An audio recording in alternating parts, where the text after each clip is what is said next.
Good day, everybody, or evening, whenever you're watching this. This is Tracy Brown, your somatic nutrition coach and intuitive eating and body image expert. And today, I thought I would do a little mini talk. And this is mini. I can go on for this topic for hours because you all know how much I love neurosensory work and the power it has to shift like what is bothering us from the neck down so it doesn't cause mental obsession.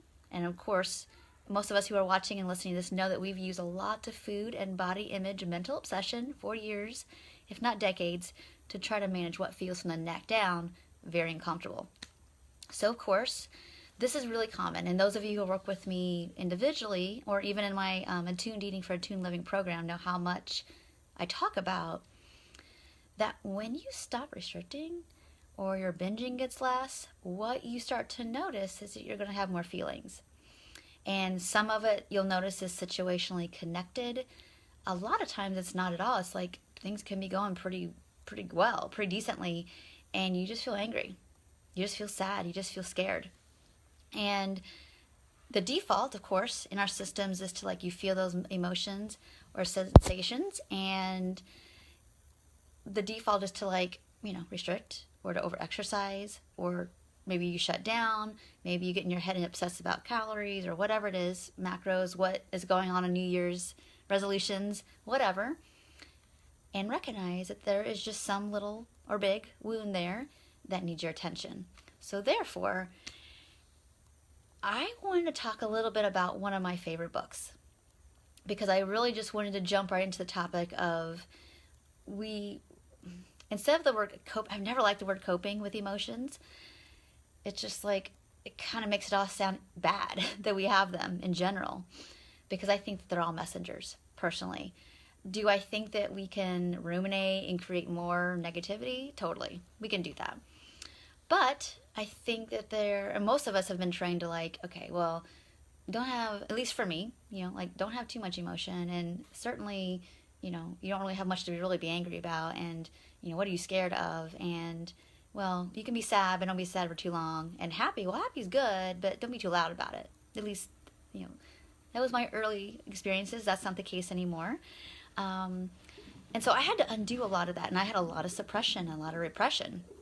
And so I find that's the case with a lot of my clients. And so I just thought maybe, if that's the case for you, then you'll benefit from this. So anyway, first, basically we're looking at, can these be messengers, not as something to deny, repress, because honestly, we try to repress it with food or restricting or binging or whatever we're doing, over health concerns. It doesn't work. It just doesn't work long term. So I wanted to read from you, and I'm going to put a link, basically a picture with a link to this book below in the comments, so you guys can go look at it, read about it, see if you're interested in it, whatever. I trained with this person many years ago. It's been, at least 5 at this point, I think. Yeah, it was 5 years ago that I did some mentorship under him for several months. A really kind guy. His name's Raphael Kushner, and the name of this book I'm going to show you in my book, it's literally pages are falling out because I've used it so much. You can't see it, I know it's backwards. It's called The One Thing Holding You Back by Raphael Kushner. I'll put the picture below because I know that reading backwards is difficult. But I'll share a link. You can go look on it. It's an Amazon link. You can go look at it, see if you're interested in getting it. But I recommend it to a lot of my clients, and certainly in the Attuned Eating for Attuned Living program. It's one of the highlighted books, recommended reading, as well as he is a guest, expert speaker on, I want to say module 3 or 4, but he's up at the top of the beginning of the 12 modules just because it's so important to start to build these skills. That way, the more and more your food is shifting, we don't get into this looping pattern of oh, I got some freedom. Okay, old things are coming back. I need to go back to those old behaviors. Not that we don't do that a little bit naturally anyway, but this helps a lot. Not fall down too far down back into that. So anyway, I wanted to read you a little excerpt from it.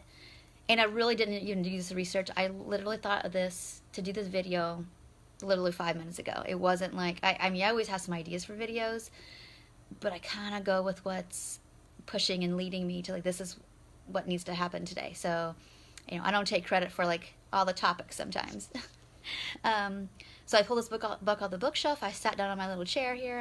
I pull open a page, and I read 2 different passages, and this is the one we're going to do today. So I'm just going to read this to you. And basically, this comes from the appendix, some lingering questions about the work in this book. And his approach is really, it calls like a 2x2 process of like, and you've heard me say this a lot. He's one of my, inspirations. So you'll probably hear it a little bit in my language of how I talk about navigating emotions and separating out like the food thoughts and the body image thoughts from the actual emotions and physical sensations. So anyway, so what I have people do, this is a excerpt from the book, and this is a question that this person had. It said, in my circles, there's a strong belief that what you focus on grows. So why would I want to bring what you call exquisite attention to my unpleasant feelings? Shouldn't I just focus on uplifting emotions? Okay, this view first addressed, and he has many, he has a whole chapter like on page 25 of like, well, what about this? And there's like a yeah, but. So he says, yeah, but, number 5 on page 25, keeps growing in popularity, but unless fully understood, it's confusing and unhelpful. To focus on uplifting emotions is indeed a great practice for increasing happiness and success. This is only true, however, if you're not already feeling something less pleasant. So if you're in a neutral place, or you're just kind of being inquiring or curious with yourself, and kind of seeing that you're a little bit ruminating on what could go wrong, or the worst possible scenario, or things aren't going right, or I'm not getting my way, or this is too hard, and it's not super intense, this is a place like, wait a minute, let's focus on like how I got to this place. I mean, that's super powerful. I do this every day within my work, is like, well, how did we get here, and what kind of hard things did you have to do to get here? Because it is true that when you're a highly sensitive person and you've had enough negative things happen in your life that reinforce like bad things happen, so what's the point of like trying or being hopeful? It's our most strong neural pathway is what's not going right, and let's look for danger. I totally get that. But that's the point, is sometimes we actually absolutely need to orient towards the positive. Every day, we need to. It's great. And like all this work, there's always a nuance, because sometimes you need to feel what you've got to feel to let it dissolve. And this is his point. So going back to the reading here. Attempting to change your feelings because you deem one better than another, which is really important, is bound to fail, creating a substantial pushback and a high potential for self-sabotage. Here's why.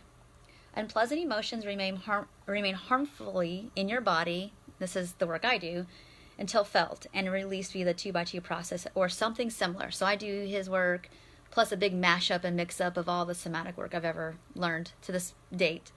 The longer the emotion remains, the more intense they become, requiring greater degrees of resistance to keep them in check. And we all relate to that.